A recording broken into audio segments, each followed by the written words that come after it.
किरण रिजिजू शायद ये भूल चुके हैं कि नरेंद्र मोदी जी ने चीन में जाकर ये कहा था कि क्या फूटी किस्मत थी जो हिंदुस्तान में पैदा हुए। उन्होंने दक्षिण कोरिया में जाकर कहा था भाग ही फूट गए जो हिंदुस्तान में पैदा हुए।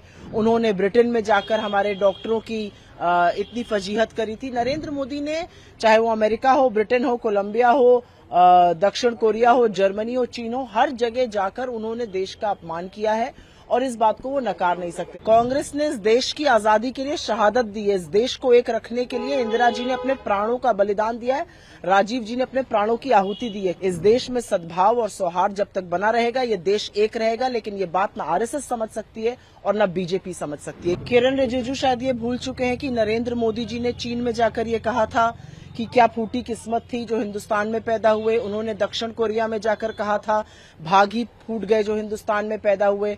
उन्होंने ब्रिटेन में जाकर हमारे डॉक्टरों की इतनी फजीहत करी थी। नरेंद्र मोदी ने, चाहे वो अमेरिका हो, ब्रिटेन हो, कोलंबिया हो, दक्षिण कोरिया हो, जर्मनी हो, चीन हो, हर जगह जाकर उन्होंने देश का अपमान किया है और इस बात को वो नकार नहीं सकते। राहुल जी ने सतत लोकतंत्र को मजबूत करने की, लोगों के हक की बात कही है, वो आज भी उस बात पर कायम है। लेकिन क्या अभिव्यक्ति की आजादी की वकालत देश में करते हैं ये वो लोग हैं जो भारत को तोड़ना चाहते हैं, कश्मीर को भारत से अलग करना चाहते हैं, पूर्वोत्तर को भारत से अलग करना चाहते हैं। कौन है वो लोग? कांग्रेस ने इस देश की आजादी के लिए शहादत दी है। इस देश को एक रखने के लिए इंदिरा जी ने अपने प्राणों का बलिदान दिया है, राजीव जी ने अपने प्राणों की आहुति दी है। किस मुंह से ये लोग बोलते हैं? असली देश को तोड़ने का काम वो लोग करते हैं जो इस देश में वैमनस्य फैलाते हैं, विभाजन करते हैं, भाई को भाई से लड़ाते हैं।